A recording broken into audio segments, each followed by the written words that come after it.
Capítulo 11. Durante años, Dorian Gray no pudo liberarse de la influencia de ese libro. O quizá fuese más exacto decir que jamás intentó liberarse de ella.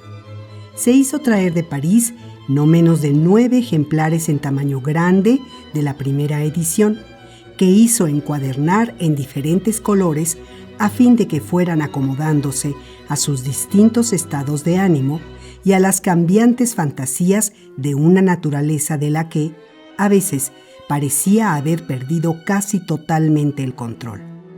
El héroe, el maravilloso joven parisino, en quien se mezclaban de forma tan extraña los temperamentos romántico y científico, se convirtió para él en una especie de prefiguración de sí mismo. Y en realidad, todo el libro le parecía contener la historia de su propia vida, escrita antes de que la hubiese vivido. En un punto era más afortunado que el fantástico héroe de la novela. Nunca había conocido, en realidad nunca había tenido razón para conocer, aquel terror, algo grotesco, a los espejos y a las superficies de metal pulido, e incluso a las aguas dormidas, que se apoderó desde muy temprana edad del joven parisiense, a raíz de la repentina decadencia de una belleza que en otro tiempo aparentemente había sido tan notable. Era con una alegría casi cruel, y quizá en casi toda alegría, como probablemente en todo placer, la crueldad tiene un sitio, con la que solía leer la última parte del libro, con su narración realmente trágica, aunque algo recargada del dolor y de la desesperación de alguien que había perdido lo que más apreciaba en los otros y en el mundo. Porque la maravillosa belleza que tanto había fascinado a Basil Hallward y a muchos otros con él, nunca parecía abandonarle. Incluso quienes habían oído decir de él las cosas más abominables, y de vez en cuando sobre su modo de vida circulaban por Londres extraños rumores que se convertían en tema de conversación en los clubs, no podían creer nada que fuese en detrimento suyo en cuanto le veían. Su aspecto siempre era el de alguien que se mantiene al abrigo de las manecillas del mundo. Cuando Dorian Gray entraba en una sala, los hombres que hablaban de forma grosera se callaban. Había algo en la pureza de su cara que los reprendía. Su sola presencia parecía traerles a la memoria el recuerdo de la inocencia que habían mancillado. Se preguntaban cómo un ser tan encantador y lleno de gracia había podido escapar a la mancha de una época sórdida y sensual al mismo tiempo.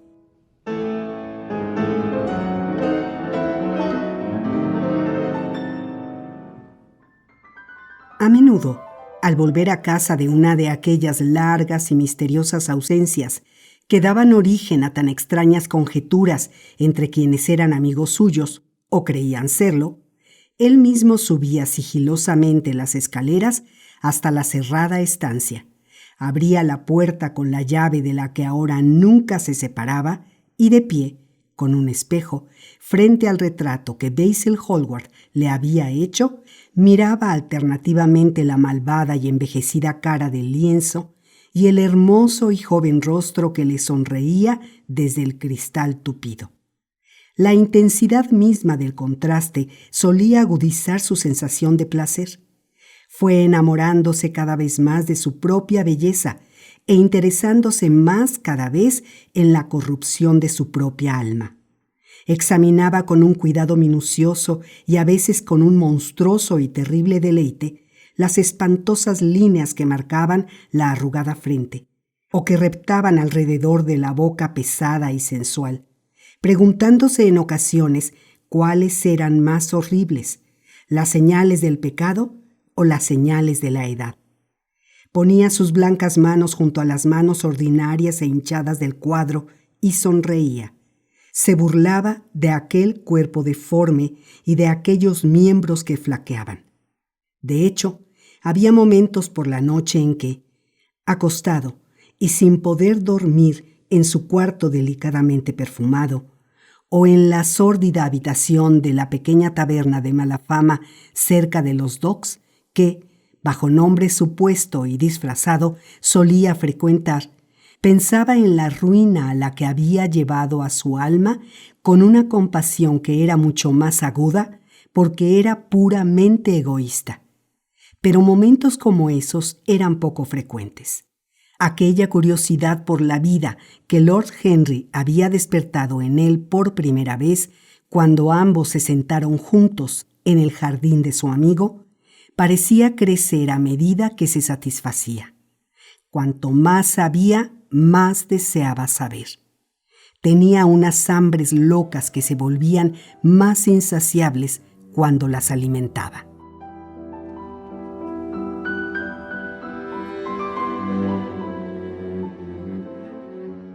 Sin embargo, no era realmente insensato, por lo menos en sus relaciones con la buena sociedad.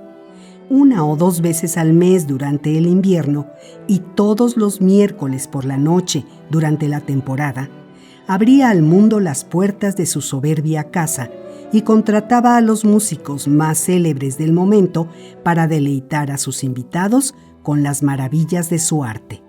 Sus cenas íntimas, en cuya organización siempre le ayudaba Lord Henry, eran famosas tanto por la cuidadosa selección y distribución de aquellos invitados, como por el gusto exquisito demostrado en la decoración de la mesa, con sus sutiles arreglos sinfónicos de flores exóticas, con su mantelería bordada y su antigua cubertería de oro y plata. De hecho, había muchos, sobre todo entre los más jóvenes, que veían o imaginaban ver en Dorian Gray la auténtica personificación de un modelo con el que a menudo habían soñado en sus días de Eton o de Oxford. Un modelo que combinaba algo de la auténtica cultura del erudito con toda la gracia y distinción y modales perfectos del ciudadano del mundo. A sus ojos, pertenecía al grupo de aquellos que Dante describe porque han tratado de hacerse a sí mismos perfectos mediante el culto a la belleza. Como Gautier, era uno de aquellos para los que el mundo visible existía. Y en verdad, para él, la vida misma era la primera y más grande de las artes, y todas las demás no parecían que fueran sino una preparación para ella.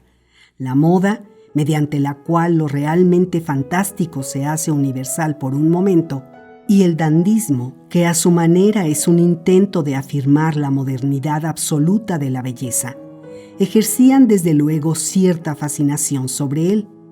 Su manera de vestir y los peculiares estilos que de vez en cuando adoptaba ejercían una marcada influencia en los jóvenes elegantes de los bailes de Mayfair o detrás de los ventanales de los clubs de Pall Mall, que le copiaban en todo lo que hacía e intentaban reproducir el encanto fortuito de sus graciosas coqueterías, aunque para él nunca fueran del todo en serio.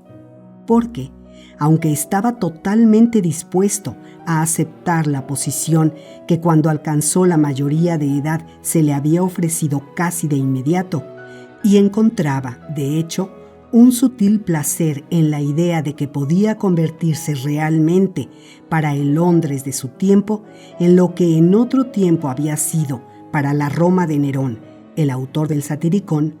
Sin embargo, en su fuero interno deseaba ser algo más que un simple árbitro de la elegancia, al que se consulta sobre la forma de llevar una joya, o de hacerse el nudo de la corbata, o de manejar un bastón. Trataba de elaborar algún esquema nuevo de vida que tuviese una filosofía razonada propia y unos principios ordenados propios, y encontrar en la espiritualización de los sentidos su más alta realización.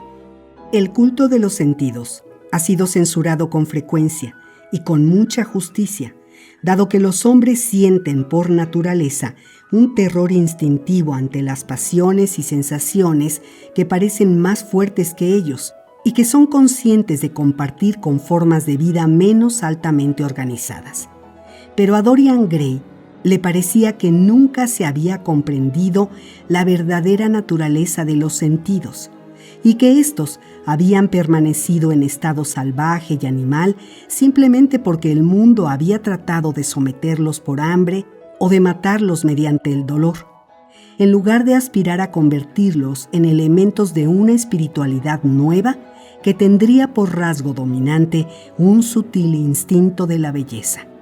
Cuando consideraba el camino recorrido por el hombre desde los inicios de la historia, le obsesionaba cierta sensación de pérdida. En tantas cosas, cuántas capitulaciones. ¿Y con qué resultados tan escasos? Se habían producido rechazos insensatos y obstinados, monstruosas formas de autotortura y de autonegación cuyo origen era el miedo y cuyo resultado suponía una degradación infinitamente más terrible que aquella otra imaginaria de la que, en su ignorancia, habían tratado de escapar. En su maravillosa ironía, la naturaleza impulsaba al anacoreta a comer con los animales salvajes del desierto y daba por compañeros al ermitaño las bestias del campo. Sí, como Lord Henry había profetizado, surgiría un nuevo hedonismo que recrearía la vida y la salvaría de ese puritanismo grosero y bronco que conoce en nuestros días un curioso renacimiento. Tendría, desde luego, a su servicio la inteligencia, pero sin aceptar nunca ninguna teoría o sistema alguno que implicase el sacrificio de cualquier forma de experiencia apasionada. De hecho, su objetivo sería la experiencia misma y no los frutos de la experiencia, ya fuesen dulces o amargos. Del ascetismo que mata los sentidos, igual que del vulgar desenfreno que los embota, no querría saber nada.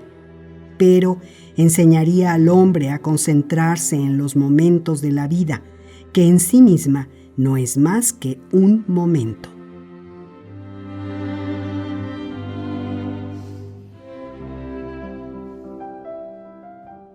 Muy pocos de nosotros nos hemos despertado a veces antes del alba, después de una de esas noches sin sueño que casi nos hacen enamorarnos de la muerte, o tras una de esas noches de horror y de alegría monstruosa en que por las selvas del cerebro pasan fantasmas más terroríficos que la realidad misma, y el instinto de esa vida intensa que merodea en todo lo grotesco, que presta al arte gótico su imperecedera vitalidad, dado que ese arte, como es fácil de imaginar, es el arte específico de todos los espíritus atormentados por la enfermedad de la ensoñación. Unos dedos pálidos aparecen poco a poco por detrás de las cortinas y parecen temblar. Con sus formas negras y fantásticas, unas sombras silenciosas se arrastran hasta las esquinas de la habitación y se agazapan allí.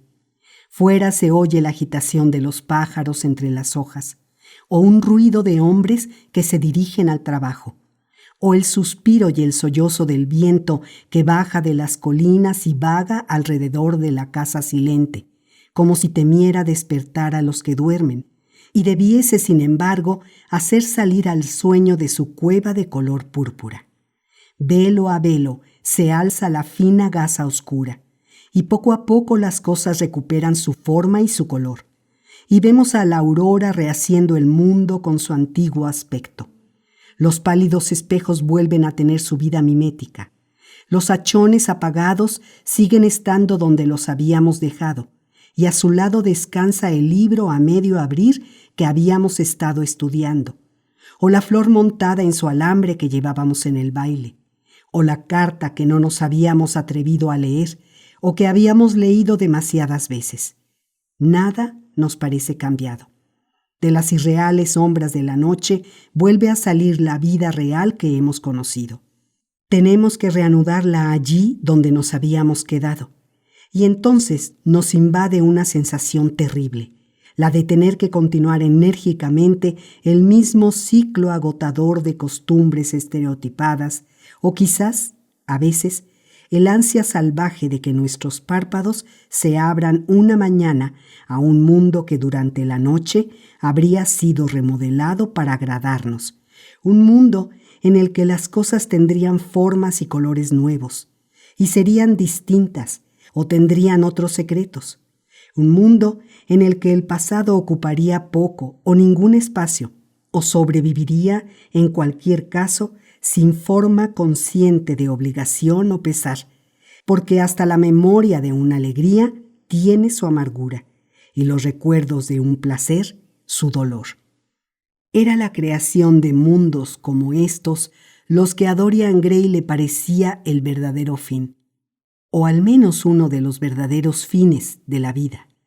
Y en su búsqueda de sensaciones que fuesen al mismo tiempo nuevas y exquisitas, y poseyesen ese elemento de rareza que tan esencial era para lo novelesco, adoptaba a menudo ciertos modos de pensamiento que sabía profundamente ajenos a su naturaleza.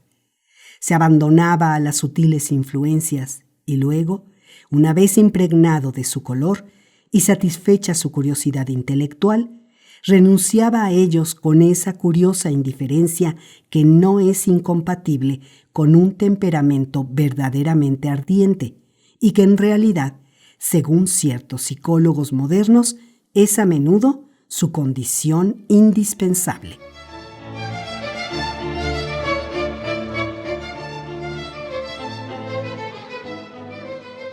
En cierta ocasión, corrió el rumor de que estaba a punto de unirse a la Iglesia Católica Romana. Desde luego, el ritual romano siempre le había atraído mucho.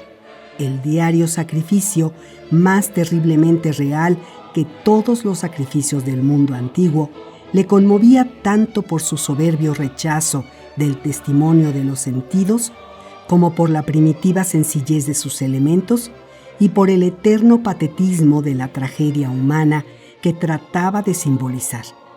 Le gustaba arrodillarse sobre el frío pavimento de mármol y contemplar al sacerdote, con su rígida vestidura de flores, apartando lentamente con sus blancas manos el velo del tabernáculo, o alzando la custodia en forma de farol, toda adornada de joyas, con aquella pálida hostia que a veces a uno le gustaría creer que es realmente el panis celestis, el pan de los ángeles, o, revestido por las prendas de la pasión de Cristo, partir la hostia dentro del cáliz y golpearse el pecho por sus pecados. Los humeantes incensarios que unos chiquillos serios, con su encaje y su púrpura, balanceaban en el aire como grandes flores doradas, ejercían sobre él una sutil fascinación. Al salir de la iglesia, solía mirar con asombro los negros confesionarios, y le hubiera gustado sentarse en la oscura penumbra de uno y escuchar a hombres y mujeres susurrando a través de la gastada rejilla la historia de sus vidas. Pero nunca cometió el error de detener su desarrollo intelectual aceptando formalmente credo o sistema alguno, ni confundiendo una casa en que vivir con una posada que solo sirve para pasar la noche, o algunas horas de una noche sin estrellas y en la que la luna está de parto.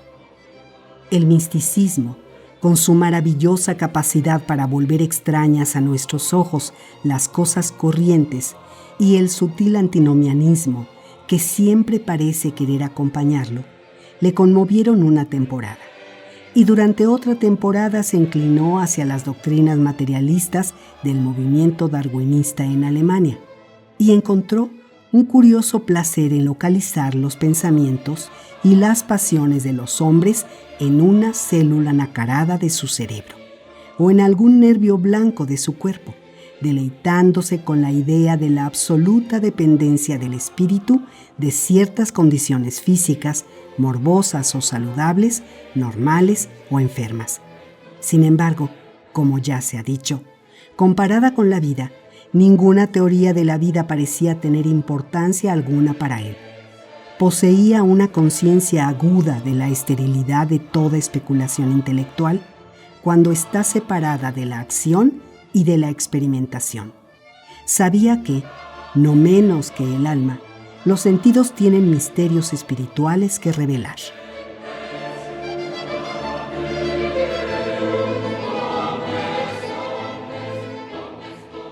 Por eso se dedicó durante un tiempo al estudio de los perfumes y a los secretos de su fabricación, destilando aceites intensamente aromáticos y quemando gomas aromáticas venidas del Oriente. Descubrió entonces que no había estado de ánimo que no tuviera su contrapartida en la vida de los sentidos, y decidió descubrir sus verdaderas relaciones, preguntándose por qué el incienso lleva al misticismo, y por qué el ámbar gris agita las pasiones, y por qué las violetas despiertan el recuerdo de los amores muertos, y por qué el almizcle perturba el cerebro, y por qué la champaca mancha la imaginación.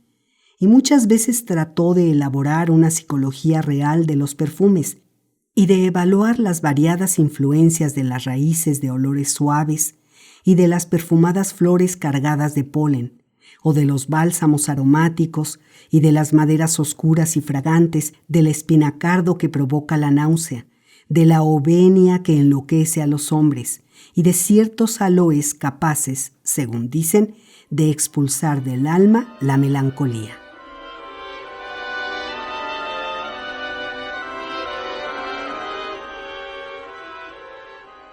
En otra época se entregó por entero a la música, y en una larga habitación con celosías de techo bermellón y oro y paredes lacadas en verde oliva, solía dar curiosos conciertos en los que unos cíngaros enloquecidos arrancaban de unas pequeñas cítaras una música salvaje, o unos graves tunecinos envueltos en chales amarillos pulsaban las tensas cuerdas de monstruosos laúdes, mientras unos negros sonrientes golpeaban monótonamente tambores de cobre, y delgados indios con turbante, sentados en cuclillas sobre esteras de color escarlata, soplaban en largas flautas de caña o de bronce y encantaban, o fingían encantar, a grandes serpientes encapuchadas y horribles víboras cornudas.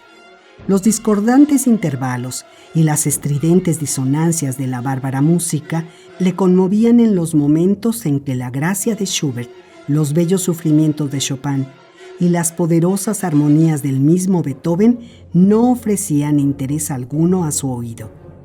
Reunió de todas las partes del mundo los instrumentos más extraños que pudo encontrar, bien en las tumbas de pueblos desaparecidos o entre las pocas tribus salvajes que han sobrevivido al contacto de las civilizaciones occidentales, y le encantaba tocarlos y probarlos. Tenía los misteriosos juruparis de los indios del Río Negro que no se permite mirar a las mujeres y que incluso no pueden ver los jóvenes sino después de someterse al ayuno y a los azotes. Y las vasijas de barro de los peruanos, de las que se sacan los estridentes chillidos de los pájaros, y las flautas de huesos humanos como las que Alfonso de Ovalle oyó en Chile, y los sonoros jaspes verdes que se encuentran cerca del Cusco y producen una nota de singular dulzura.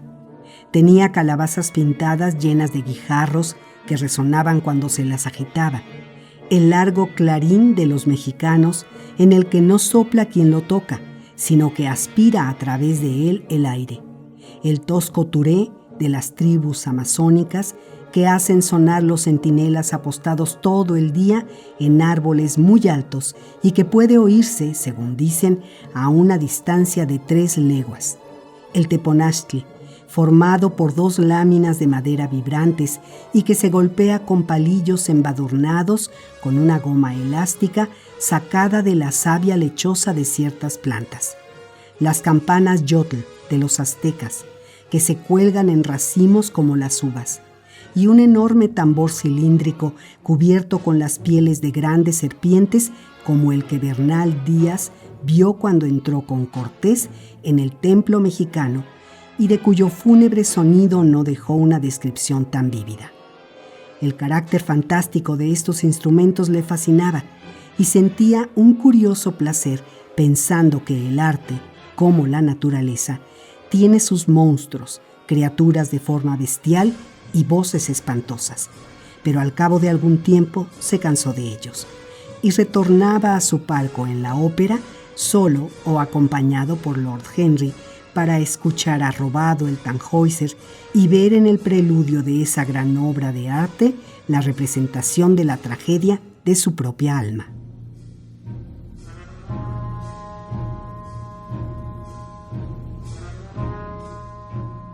En cierta ocasión se dedicó al estudio de las joyas y en un baile de disfraces apareció vestido de Agnious, almirante de Francia, con un traje cubierto de 560 perlas. Esta afición le cautivó durante varios años y, de hecho, puede decirse que nunca le abandonó. A menudo pasaba todo el día ordenando y volviendo a ordenar en sus estuches las diversas piedras que había ido coleccionando, como un crisoberilo verde oliva que se vuelve rojo a la luz de una lámpara, la simofana con su raya de plata como un alambre, el peridoto color pistacho, los topacios rosados y amarillos como el vino, los carbunclos de un feroz escarlata con trémulas estrellas de 4 puntas, las piedras del cinamomo de color rojo fuego, las espinelas color naranja y violeta, y las amatistas con sus capas alternas de rubí y de zafiro. Le encantaba el oro rojo de la piedra del sol y la perlada blancura de la piedra de luna y el arcoíris roto del ópalo lechoso. Consiguió que le trajeran de Ámsterdam 3 esmeraldas de extraordinario tamaño y riqueza de color, y poseía una turquesa de las minas antiguas, que era la envidia de todos los expertos. También descubrió historias maravillosas sobre joyas. En su Disciplina Clericalis, Alfonso menciona una serpiente con ojos de auténtico jacinto, y en la historia novelada de Alejandro el Conquistador de Emasia, se dice que en el Valle del Jordán había encontrado serpientes con collares de esmeraldas auténticas que les crecían en las espaldas. Filóstrato nos cuenta que en el cerebro del dragón hay una gema y que, mostrándole letras doradas y una túnica escarlata, se puede sumir al monstruo en un sueño mágico y acabar con él. Según el gran alquimista Pierre de Boniface, el diamante vuelve invisible al hombre y el ágata de la India lo hace elocuente. La cornalina aplaca la cólera y el jacinto provoca el sueño, y la amatista disipa los vapores del vino. El granate expulsa a los demonios y el hidrópico priva a la luna de su color. La selenita crece y mengua con la luna, y al melóceo, que descubre a los ladrones, solo puede afectarle la sangre de cabrito. Leonardo Camilo había visto extraer del cerebro de un sapo recién muerto una piedra blanca, que era un antídoto seguro contra venenos. El besoar, que se encuentra en el corazón del ciervo arábigo, era un encanto que podía curar la peste. En los nidos de los pájaros de Arabia se hallan los aspilates, que, según Demócrito, preservaba a sus portadores de los peligros del fuego. Durante la ceremonia de su coronación, el rey de Ceilán cruzó a caballo la ciudad con un enorme rubí en la mano. Las puertas del palacio de Preste Juan estaban hechas de sardio con el cuerno de la víbora cornuda incrustado en él, para que nadie pudiese introducir veneno. Sobre el gabinete había 2 manzanas de oro con 2 carbunclos, de manera que el oro pudiese brillar de día y los carbunclos de noche. En la extraña novela Una Margarita de América de Lodge, se afirma que en la cámara de la reina podían contemplarse todas las damas castas del mundo, cinceladas en plata, que miraban a través de hermosos espejos de crisolitas, carbunclos, zafiros y esmeraldas verdes. Marco Polo había visto a los habitantes de Cipango poner perlas de color rosa en la boca de los muertos. Un monstruo marino se había enamorado de la perla que el bucanero había llevado para el rey Perós. por lo que había dado muerte al ladrón y luego había llorado durante 7 lunas la pérdida de su perla. Cuando los hunos lograron atraer al rey al gran foso, él la tiró lejos. Procopio cuenta la historia y nunca se la volvió a encontrar, aunque el emperador Atanasio ofreció 500 quintales de monedas de oro. El rey de Malabar había mostrado a cierto veneciano un rosario de 304 perlas, una por cada dios al que adoraba. Cuando el duque de Valentinois, hijo de Alejandro VI, visitó a Luis XII de Francia, su caballo iba cargado de hojas de oro, según Branton, y su gorro tenía una doble hilera de rubíes que irradiaban una gran luz. Cuando montaba a caballo, Carlos de Inglaterra llevaba unos estribos adornados con 421 diamantes. Ricardo II tenía una capa valorada en 30.000 marcos, que estaba cubierta de rubíes morados. Hall describía a Enrique VIII cuando iba camino de la torre antes de su coronación, con una túnica recamada de oro, el peto bordado de diamantes y otras piedras preciosas, y un gran tahalí alrededor del cuello de grandes rubíes morados. Los favoritos de Jacobo I llevaban pendientes de esmeraldas engastadas en filigrana de oro. Eduardo II dio a Piers Gaveston una armadura de oro rojo tachonada de jacintos, un collar de rosas de oro engastado de turquesas y un gorro de parsemé de perlas. Enrique II llevaba guantes con joyas que le llegaban hasta el codo y tenía un guante de cetrería cosido con 20 rubíes y 52 grandes perlas de Oriente. Del sombrero ducal de Carlos Temerario, último duque de Borgoña de su estirpe, colgaban perlas en forma de pera y estaba tachonado de zafiros. Qué exquisita era la vida en otro tiempo. Qué magnificencia en su pompa y en su ornamentación. La simple lectura sobre el lujo de los muertos maravillaba.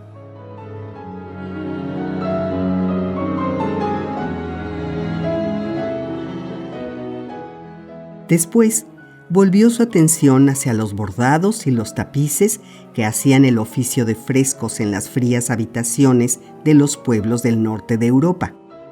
A medida que investigaba el tema, y siempre tuvo la capacidad extraordinaria para dejarse absorber completamente, llegado el momento en cualquier cosa que abordase, casi se entristeció reflexionando sobre la ruina que el tiempo causa en todas las cosas bellas y maravillosas. Él, al menos, había escapado a eso. Los veranos se sucedían y los junquillos amarillos florecían y morían muchas veces. Las noches de horror repetían la historia de su infamia, pero él seguía sin cambiar. Ningún invierno echaba a perder su cara o marchitaba su lozanía de flor. Qué diferentes eran las cosas materiales.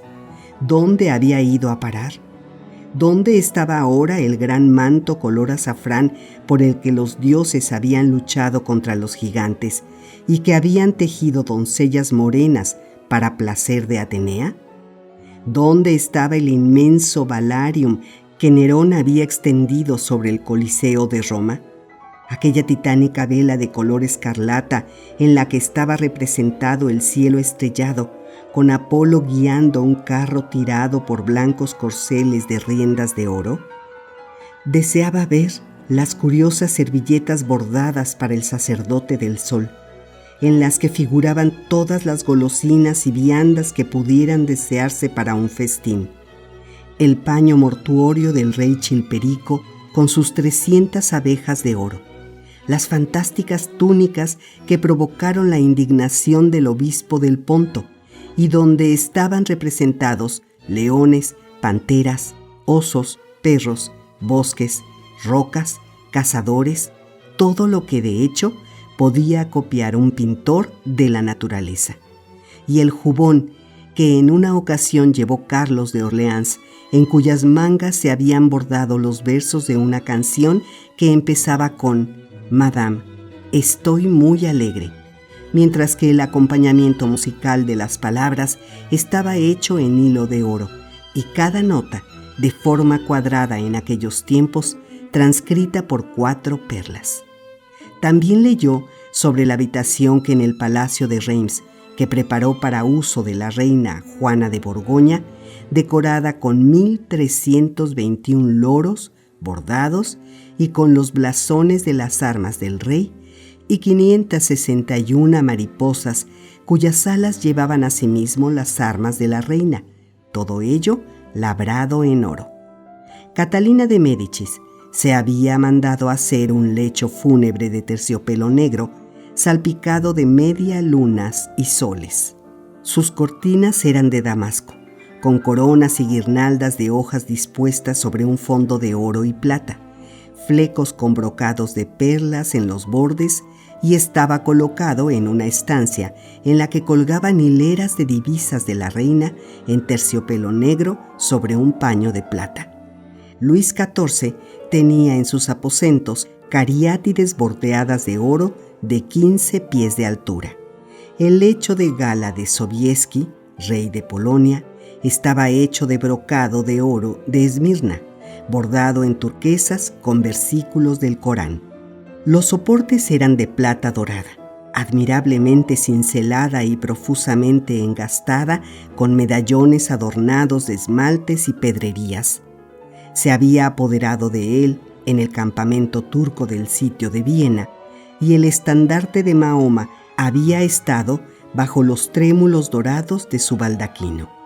Y así, durante todo un año, se esforzó por acumular los ejemplares más exquisitos de tejidos y bordados que pudo encontrar, consiguiendo delicadas muselinas de Delhi, finamente trabajadas con palmas en hilo de oro e incrustadas de alas de insectos iridescentes, gasas de Daca, a las que en Oriente se conoce, por su transparencia, como aire tejido, y agua corriente, y rocío de la noche, telas de Java con extraños motivos, refinadas colgaduras amarillas procedentes de China, libros encuadernados en satén leonado o en bellas sedas azules y adornados con flores de lis, pájaros e imágenes, velos de lacis labrados en punto de Hungría, brocados sicilianos y rígidos terciopelos españoles, labores georgianas con sus monedas doradas y fukuzas japonesas con sus oros de tonos verdes y sus pájaros de maravilloso plumaje.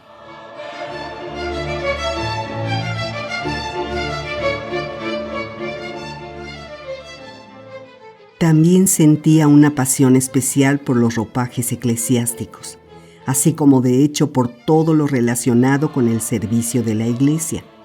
En los largos baúles de cedro que se alineaban en la galería oeste de su casa, había almacenado gran número de bellos y raros ejemplares de lo que en realidad es el adorno de la esposa de Cristo, que debe llevar la púrpura, las joyas y el lino más fino para conseguir ocultar su pálido cuerpo mortificado, gastado por el sufrimiento que busca y herido por los dolores que ella misma se inflige.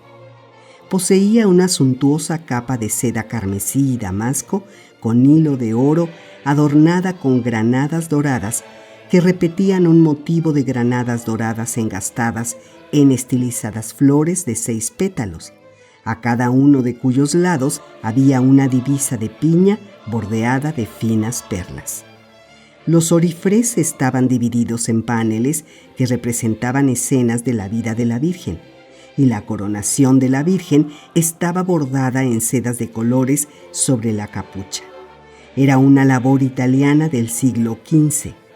Otra capa pluvial era de terciopelo verde, bordado en grupos de hojas de acanto en forma de corazón, de los que salían flores blancas de largo tallo, cuyos detalles iban realzando en hilo de plata y cristales de colores. El broche llevaba una cabeza de serafín bordada en relieve de hilos de oro. Los orifrés estaban tejidos en una damasco de seda roja y oro, y tachonados de medallones de muchos santos y mártires, entre los que figuraba San Sebastián. También tenía casullas de seda color ámbar y de seda azul con brocado de oro, y de adamascos de seda amarilla y paño de oro, ilustradas con escenas de la Pasión y de la Crucifixión de Cristo, bordadas con leones y pavos reales y otros emblemas, dalmáticas de satén blanco y de damasco de seda rosa, adornadas con tulipanes y delfines y flores de lis, frontales de altar de terciopelo carmesí y lino azul, y muchos corporales, velos de cáliz y sudarios. En los oficios místicos para los que se utilizaban esos objetos, había algo que excitaba su imaginación.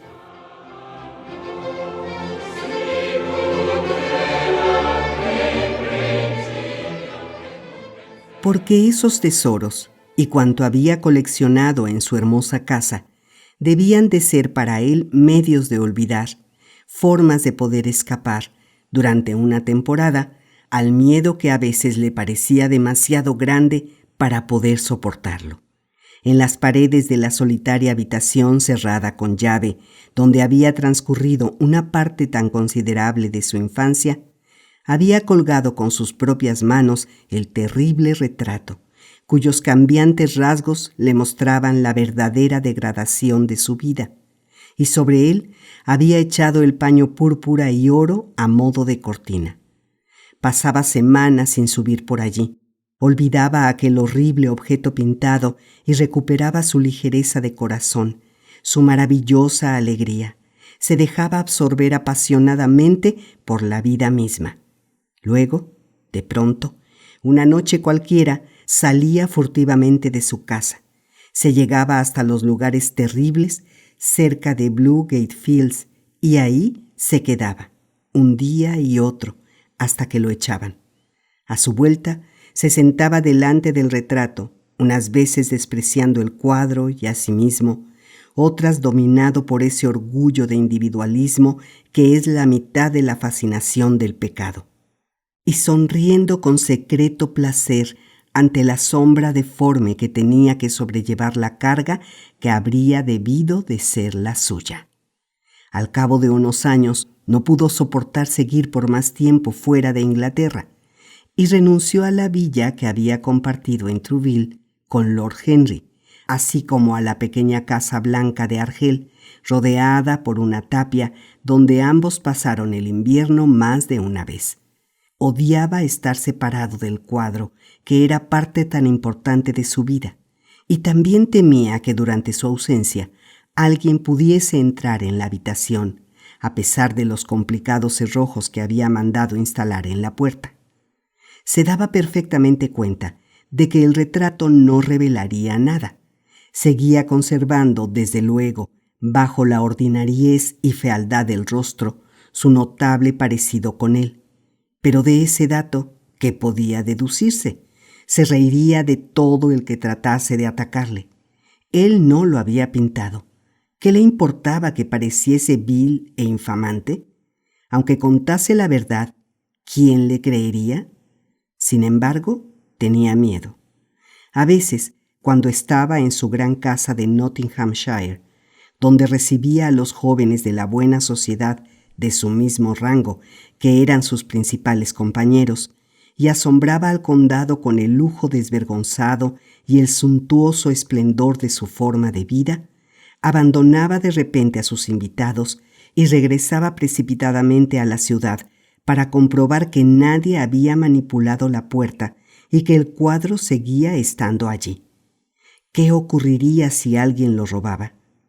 Esta simple idea lo helaba de terror.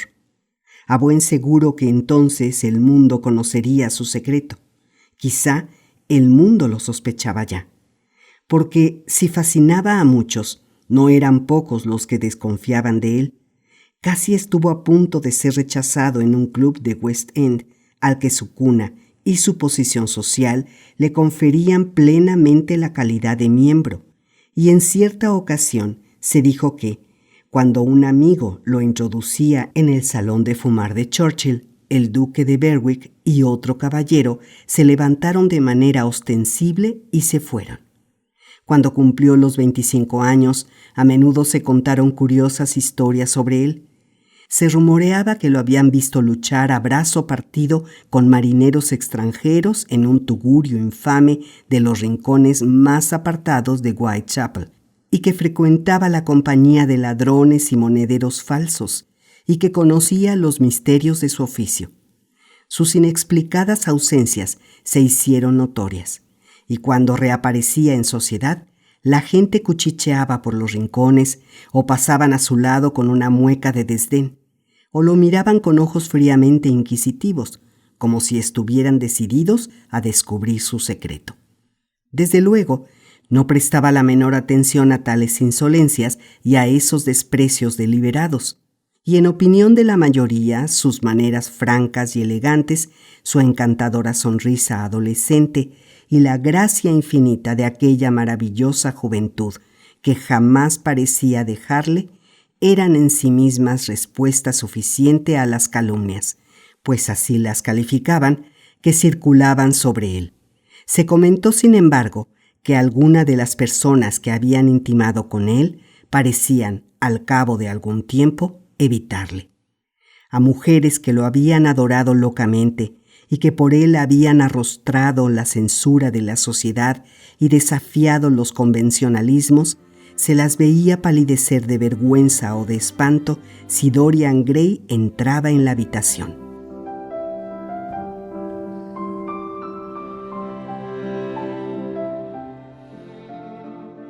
Sin embargo, estos escándalos susurrados no hacían, a ojos de muchos, sino aumentar su extraño y peligroso encanto. Su gran fortuna era desde luego un elemento de seguridad. La sociedad, al menos la sociedad civilizada, nunca está dispuesta a creer nada en detrimento de quienes son ricos y fascinantes al mismo tiempo. Sienten por instinto que los modales son más importantes que la moral, y en su opinión, la respetabilidad más alta vale mucho menos que la posición de un buen chef. Después de todo, es consuelo muy pobre enterarse de que el hombre que nos acaba de dar una mala cena o un mal vino es irreprochable en su vida privada. Ni siquiera las virtudes cardinales pueden reparar unas entradas medio frías, como señaló en cierta ocasión Lord Henry durante una discusión sobre el tema. Y posiblemente puedan alegarse buenas razones en favor de su punto de vista, pues los cánones de la buena sociedad son, o deberían ser, los mismos que los cánones del arte. La forma es absolutamente esencial en ella. Debería tener la dignidad de una ceremonia, así como su irrealidad, y combinar el carácter falso de una comedia romántica con el ingenio y la belleza que le prestan a nuestros ojos su encanto. ¿Tan terrible cosa es la insinceridad? Yo no lo creo. Es simplemente un método que nos permite multiplicar nuestras personalidades. En cualquier caso, esa era la opinión de Dorian Gray. Solía extrañarse en la psicología superficial de quienes conciben el ego en el hombre como una cosa simple, permanente, fiable y de esencia única. A sus ojos, el hombre era un ser con una miríada de vidas y una miríada de sensaciones, una criatura compleja y multiforme que llevaba dentro de sí extrañas herencias de pensamiento y pasión, contaminada en su carne misma por las monstruosas dolencias de los muertos. Le gustaba pasear por la desolada y fría galería de cuadros de su casa de campo y contemplar los diferentes retratos de aquellos cuya sangre corría por sus venas. Allí estaba Philip Herbert, de quien Francis Osborne nos dice, en sus memorias de los reinados de la reina Isabel y del rey Jacobo, que era mimado por la corte por su hermoso rostro, que no le hizo compañía mucho tiempo. ¿Era la vida del joven Herbert la que él llevaba algunas veces? ¿Algún germen extraño y venenoso había ido pasando de cuerpo en cuerpo hasta llegar al suyo? Era un confuso sentimiento de aquella gracia marchita lo que le había impulsado tan de repente y casi sin motivo a pronunciar en el estudio de Basil Hallward la insensata plegaria que había cambiado tanto su vida? Allí estaba, con un jubón rojo bordado de oro, gabán adornado de joyas, gorgueras y puñetas de ribete dorado, Sir Anthony Sherard, con la armadura negra y plata a sus pies.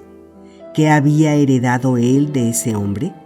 ¿Le había legado el amante de Giovanna de Nápoles alguna herencia de pecado e infamia? ¿Sus acciones eran simplemente los sueños que el muerto no se había atrevido a realizar? Allí, desde el descolorido lienzo, sonreía Lady Elizabeth de Verrou, con su capucha de gasa, su peto de perlas y mangas acuchilladas de color rosa. Tenía una flor en la mano derecha y en la izquierda apretaba un collar esmaltado de rosas blancas de Jericó. A su lado, sobre una mesa, yacían una mandolina y una manzana. En sus puntiagudos zapatitos había grandes rosetas verdes. Dorian conocía su vida y las extrañas historias que se contaban sobre sus amantes. ¿Había en él algo de su temperamento? Aquellos ojos ovalados de pesados párpados parecían mirarle curiosos. ¿Y qué decir de George Willoughby, con su polvo empolvado y sus extravagantes lunares? ¡Qué aspecto tan malvado! El rostro era triste y negruzco, y los sensuales labios parecían torcidos por una mueca de desdén. Delicados puños de encaje caían sobre unas manos delgadas y amarillentas, demasiado recargadas de sortijas. Había sido un Macaroni en el siglo XVIII, amigo en su juventud de Lord Ferrars, y el segundo Lord Beckenham, compañero del príncipe regente en sus años más locos, y uno de los testigos de su matrimonio secreto con Mrs. Fitzherbert. Qué orgulloso y apuesto, con sus rizos de color castaño y su ademán insolente. Qué pasiones le había legado. El mundo le había tenido por infame. Él había dirigido las orgías de Carlton House. Sobre su pecho brillaba la estrella de jarretera. Junto al suyo colgaba el retrato de su esposa, una mujer pálida de labios finos, vestida de negro. También su sangre corría dentro de él. Qué curioso parecía todo. Y su madre, con su cara de Lady Hamilton y los labios húmedos, mojados de vino, de ella sí sabía lo que tenía. Tenía su belleza y su pasión por la belleza de los demás. Se reía de él, envuelta en su vestido suelto de bacante, y llevaba hojas de vid en el pelo. El púrpura desbordaba la copa que sostenía. El rosa vivo del cuadro se había marchitado, pero los ojos seguían siendo maravillosos por su profundidad y el brillo de su color. Parecían seguirle a donde quiera que fuese.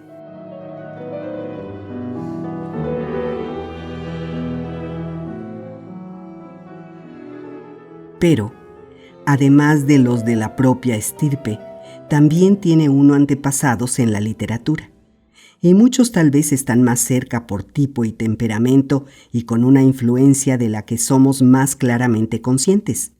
A veces, Dorian Gray tenía la impresión de que la totalidad de la historia era simplemente la relación de su propia vida, no como la había vivido en sus hechos y circunstancias, sino como su imaginación se la había creado, como había existido en su cerebro y en sus pasiones. Tenía la sensación de haber conocido a todas aquellas extrañas y terribles figuras que habían pasado por el escenario del mundo y habían vuelto tan maravilloso el pecado y el mal tan sutil. Le parecía que, de algún modo misterioso, sus vidas habían sido su propia vida. El héroe de la maravillosa novela que tanto había influido en su existencia también había tenido esa curiosa fantasía. En el capítulo 7 cuenta cómo, coronado de laurel para evitar ser alcanzado por el rayo, estaba sentado, lo mismo que Tiberio, en un jardín de Capri, leyendo las escandalosas obras de Elefantis, mientras unos enanos y unos pavos reales se pavoneaban a su lado, y el flautista se burlaba del turiferario y lo mismo que Calígula había estado de jarana con los palafreneros de casaca verde en sus establos y había tomado la cena en un pesebre de marfil junto a un caballo de frente adornada de joyas. Y lo mismo que Domiciano, había vagado por un corredor de paredes con espejos de mármol, buscando a su alrededor con ojos desorbitados el reflejo de la daga que pondría fin a sus días. Y enfermo de ese ennui, de su terrible tedium vitae, que sobreviene a quienes la vida no niega nada. También había escrutado a través de una esmeralda transparente las sangrientas carnicerías del circo para luego volver en una silla de perlas y púrpura tirada por mulas con herraduras de plata por la calle de las Granadas hacia la Casa de Oro y oír a su paso a los hombres aclamar al César Nerón. Y, lo mismo que Heliogábalo, se pintaba el rostro de colores e hilaba en la rueda entre las mujeres y traía la luna de Cartago para entregársela en místico matrimonio al sol. Dorian leía una y otra vez ese fantástico capítulo y los dos que inmediatamente le seguían, en los que, como en algunos curiosos tapices o esmaltes hábilmente trabajados, se hallaban representadas las horribles y hermosas formas de aquellos a quienes el vicio y la sangre y el hastío habían convertido en monstruos o locos. Filipo, duque de Milán, que asesinó a su esposa y pintó sus labios con un veneno escarlata para que su amante succionase la muerte de la criatura muerta que acariciaba. Pietro Barbi, el veneciano, conocido como Paulo II, que en su vanidad trató de hacerse con el título de Formosus, y cuya tiara, valorada en 200.000 florines, se compró al precio de un pecado terrible. Jean Maria Visconti, que utilizó jaurías de perros para cazar hombres y cuyo cuerpo asesinado cubrió de rosas una ramera que lo había amado. El Borgia, en su caballo blanco, con el fraticida cabalgando a su lado, con el manto manchado por la sangre de Peroto. Pietro Riario, el joven cardenal arzobispo de Florencia, hijo y favorito de Sixto IV, cuya belleza solo era igualable a su depravación, y que recibió a Leonor de Aragón en un pabellón de seda blanca y carmesí lleno de ninfas y centauros, y que recubrió a un muchacho de oro para que le sirviera de Ganimedes, o de hilas en la fiesta. Eselino, cuya melancolía solo podía ser curada con el espectáculo de la muerte, y que tenía pasión por la sangre roja como otros la tienen por el vino tinto. Hijo del maligno, así lo llamaban, que había hecho trampas con su padre cuando se jugaba el alma a los dados. Giambattista Chivo, que por burla tomó el nombre de Inocente, y en cuyas venas aletargadas un médico judío inyectó la sangre de 3 muchachos. Sigismondo Malatesta, el amante de Isota, y señor de Rímini, cuya efigie fue quemada en Roma como enemigo de Dios y del hombre, que estranguló a Policena con una servilleta y dio veneno a Ginebra de Este en una copa de esmeralda, y que para honrar una pasión infamante levantó una iglesia pagana para culto cristiano.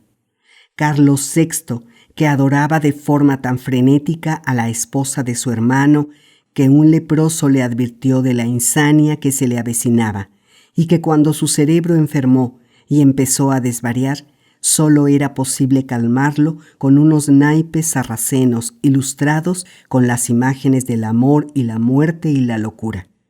Y con su jubón ribeteado y su gorro enjollado y sus rizos como hojas de acanto, Grifonetto Baglioni, que dio muerte a Astorre junto con su prometida, y a Simonetto junto con su paje, y cuyo encanto era tal que, cuando yacía agonizante en la piazza amarilla de Perusa, quienes lo habían odiado no pudieron por menos de llorar, y Atlanta, que lo había maldecido, lo bendijo. Todos ellos provocaban en Dorian una fascinación horrible. Los veía por la noche y perturbaban su imaginación por el día. El Renacimiento conoció extrañas maneras de envenenamiento. Envenenamiento por medio de un casco y antorcha encendida, de un guante bordado y abanico enjollado, de una poma aromática dorada y una cadena de ámbar. A Dorian Gray lo habían envenenado con un libro. Había momentos en que a sus ojos el mal era simplemente un medio que le permitía materializar su concepción de lo bello.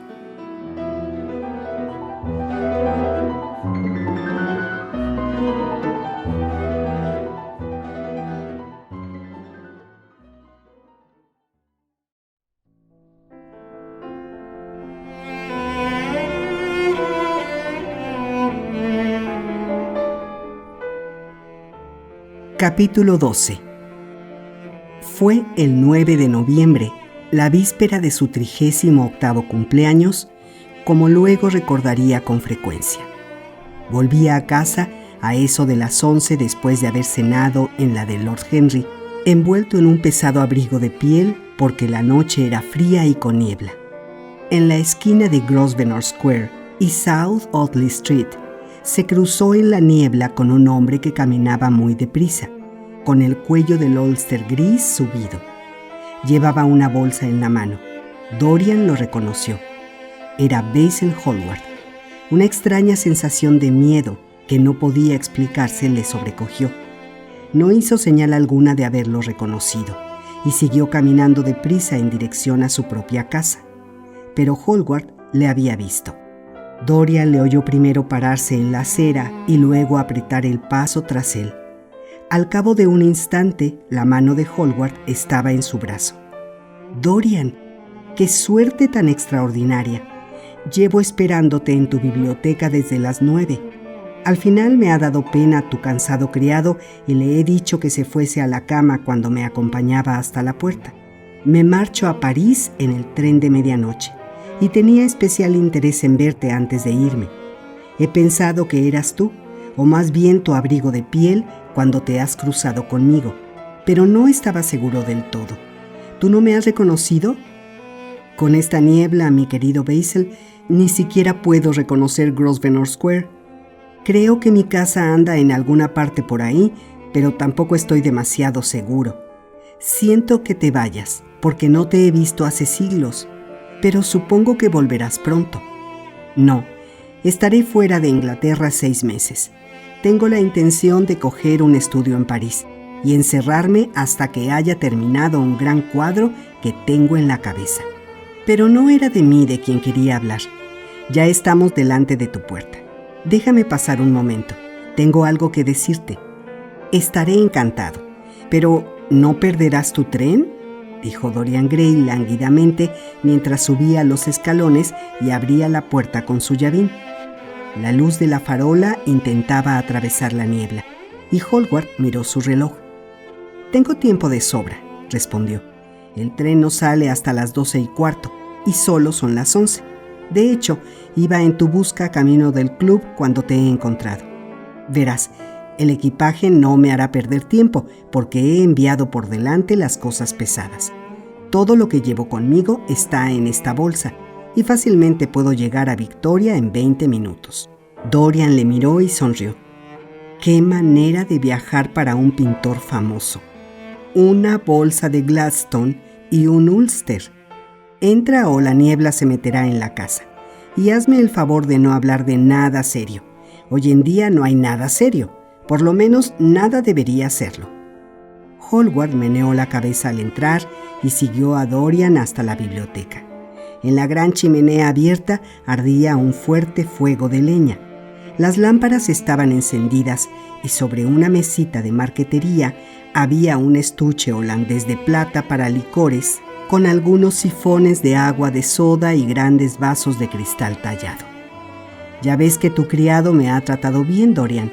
Me ha dado todo lo que he querido, incluyendo tus mejores cigarrillos de filtro dorado. Es una persona de lo más hospitalaria. Me gusta mucho más que el francés que solías tener. Por cierto, ¿qué ha sido del francés?». Dorian se encogió de hombros.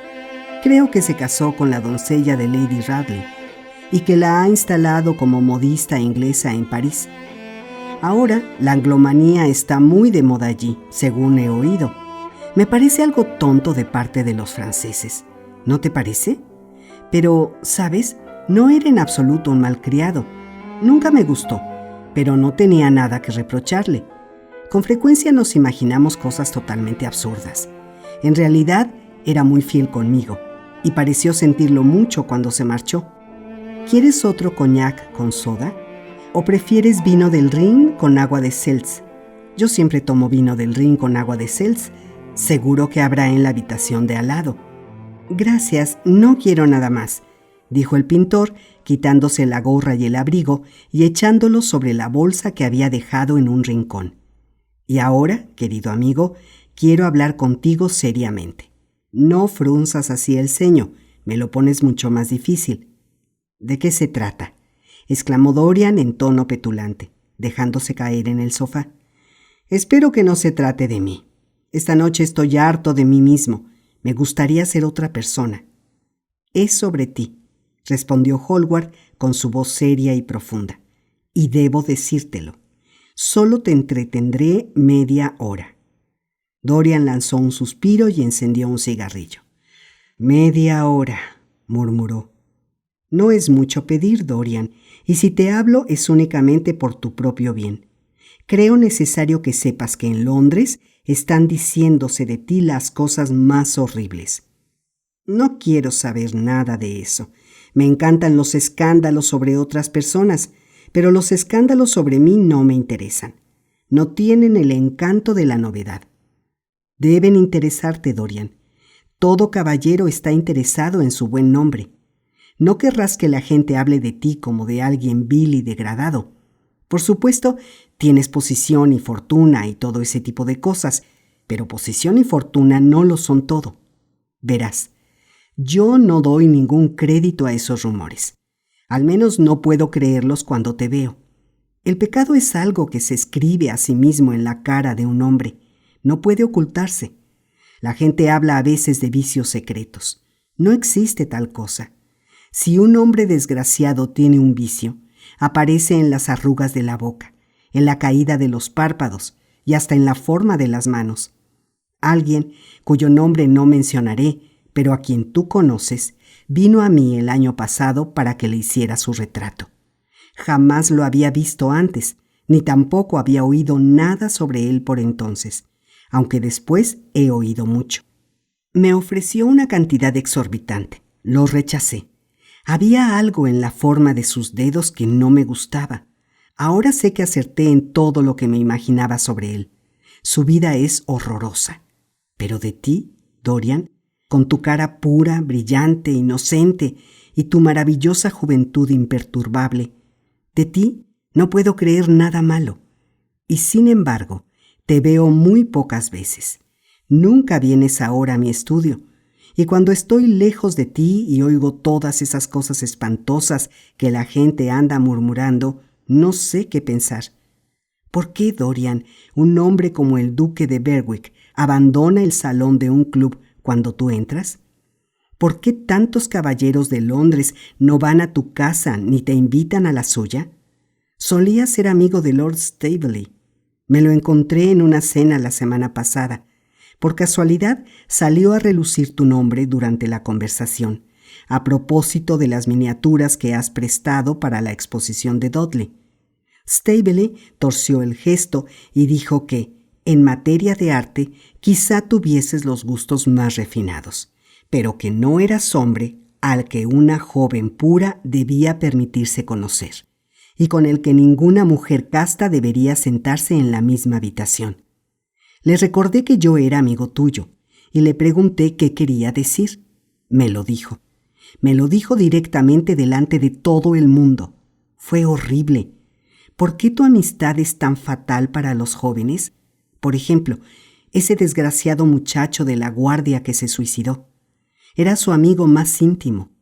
Por ejemplo, Sir Henry Ashton, que tuvo que dejar Inglaterra con una reputación manchada. Tú y él eran inseparables. ¿Y qué ocurrió con Adrian Singleton y su horroroso final? ¿Y con el hijo único de Lord Kent y su carrera? Ayer me encontré a su padre en St. James Street, Parecía destrozado por la vergüenza y la pena. ¿Y qué pasó con el joven duque de Perth? ¿Qué clase de vida lleva ahora? ¿Qué caballero aceptaría que le viesen con él? Basta, Basil. Estás hablando de cosas de las que no sabes nada, dijo Dorian Gray mordiéndose el labio y con una nota de infinito desprecio en la voz. Me preguntas por qué Berwick abandona la habitación cuando yo entro. Pues porque yo lo sé todo sobre su vida, no porque él sepa nada de la mía. Con la sangre que tiene en las venas, ¿cómo podrían ser limpios sus antecedentes? Me preguntas de Henry Ashton y el joven Perth. ¿Le he enseñado yo al uno sus vicios y al otro su depravación? Si el estúpido hijo de Kent va a buscar su mujer al arroyo, ¿qué tiene eso que ver conmigo? Si Adrian Singleton firma con el nombre de un amigo un reconocimiento de deuda, ¿soy yo acaso su guardián? Ya sé lo mucho que les gusta chismorrear a los ingleses. Las clases medias airean sus prejuicios morales en sus vulgares salas de comedor y murmuran sobre lo que ellas llaman la depravación de las clases superiores, con la única pretensión de hacer creer que pertenecen a la sociedad elegante y que mantienen relaciones íntimas con la gente a la que difaman. En este país basta que un hombre tenga distinción y cabeza para que todas las lenguas vulgares se desaten contra él.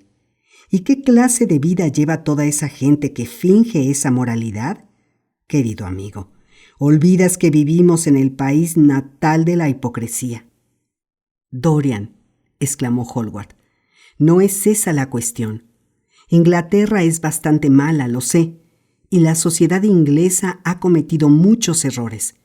Esa es la razón, precisamente, de que yo te quiera intachable. No lo has sido. Tenemos derecho a juzgar a un hombre por el efecto que ha producido en sus amigos. Los tuyos parecen perder todo sentido del honor, de la bondad, de la pureza. Tú les has imbuido la locura por el placer, y ellos han descendido a sus abismos. Tú los has llevado hasta allí.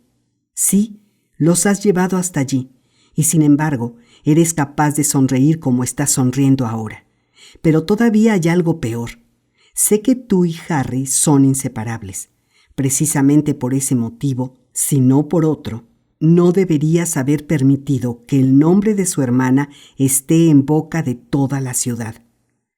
Ten cuidado, Basil. Vas demasiado lejos, dijo Dorian.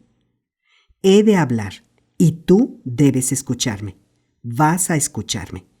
Cuando conociste a Lady Gwendolen, no la había rozado ni el aliento del escándalo. Ahora, ¿hay una sola mujer decente en Londres que acepte pasar en coche con ella por el parque? De hecho, ni a sus hijos se les permite vivir con ella. Y hay otras historias de que te han visto al amanecer abandonando a hurtadillas casas espantosas y entrando disfrazado en los tugurios más infames de Londres. ¿Son verdad? ¿Pueden ser verdad? Cuando los oí por primera vez me eché a reír. Ahora las oigo y me echo a temblar. ¿Y tu casa de campo y la vida que se hace en ella? Dorian, no sabes lo que se cuenta de ti. No voy a decirte que no quiera sermonearte. Recuerdo a Harry diciendo en cierta ocasión que todo hombre que asume por un tiempo el papel de sacerdote aficionado siempre empieza diciendo eso, y acto seguido se dedica a romper su palabra. Sí quiero sermonearte. Quiero que lleves una vida que te asegure el respeto del mundo. Quiero que tengas un nombre limpio y un pasado claro. Quiero que te libres de esa gente horrorosa con la que tratas. No te encojas así de hombros. No te muestres tan indiferente. Ejerces una influencia maravillosa. Que sea para el bien, no para el mal. Dicen que corrompes a todos con los que entablas relaciones íntimas y que basta que entres a una casa para que contigo entre algún tipo de infamia. No sé si es cierto o no. ¿Cómo podría saberlo? Pero es lo que se dice de ti. Me han contado cosas que parece imposible poner en duda. Lord Gloucester era uno de mis mejores amigos en Oxford. Me enseñó una carta que le había escrito su esposa a punto de morir sola en su villa de Menton. Tu nombre estaba implicado en la más terrible confesión que he leído nunca. Le dije que era absurdo, que te conocía perfectamente y que eras incapaz de nada parecido. ¿Te conozco? Me pregunto si es verdad que te conozco. Antes de responder a esa pregunta tendría que ver tu alma. Ver mi alma, murmuró Dorian Gray, levantándose de un salto del sofá y poniéndose casi blanco de miedo. Sí, respondió Hallward gravemente y con un profundo tono de pena en su voz. Ver tu alma. Pero solo Dios puede hacerlo. Una amarga risa de burla brotó de los labios del joven. Esta misma noche has de verla por ti mismo, exclamó, cogiendo una lámpara de la mesa. Ven, es obra tuya. ¿Por qué no habrías de mirarla? Luego, si quieres, podrás contárselo al mundo entero. Nadie te creerá. Y si te creyesen, sentirían mayor aprecio por mí. Conozco nuestra época mejor que tú, aunque perores sobre ella de forma tan aburrida. Ven, te digo, ya has parloteado bastante sobre corrupción. Ahora vas a verla cara a cara.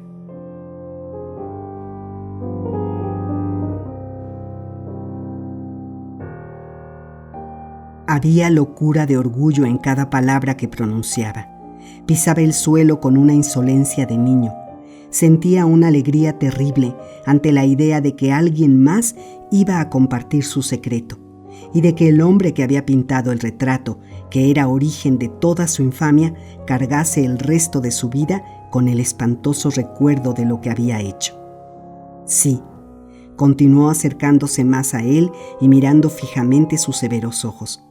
Voy a enseñarte mi alma. Vas a ver lo que tú te figuras que solo Dios puede ver. Hallward retrocedió asustado. Eso es una blasfemia, Dorian, exclamó. No debes decir cosas así. Son horribles y no quieren decir nada. ¿Eso crees? Se echó a reír de nuevo. Lo sé. En cuanto a lo que te he dicho esta noche, lo he dicho por tu bien. Sabes que siempre he sido para ti un amigo fiel. No me toques. Termina lo que tengas que decir. Una retorcida mueca de dolor cruzó la cara del pintor. Calló un momento, invadido por una salvaje sensación de pena. Después de todo, ¿qué derecho tenía él a hurgar en la vida de Dorian Gray?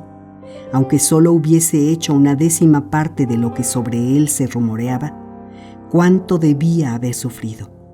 Luego se irguió, caminó hacia la chimenea y se quedó allí mirando arder los leños cuya ceniza se parecía a la escarcha y sus palpitantes núcleos de llamas. «Estoy esperando, Basil», dijo el joven con una voz dura y clara. Se volvió. «Esto es lo que tengo que decirte», exclamó Basil Hallward. «Debes darme alguna respuesta a esas terribles acusaciones que se hacen contra ti. Si me dices que son absolutamente falsas, de principio a fin, te creeré. Niégalas, Dorian, niégalas.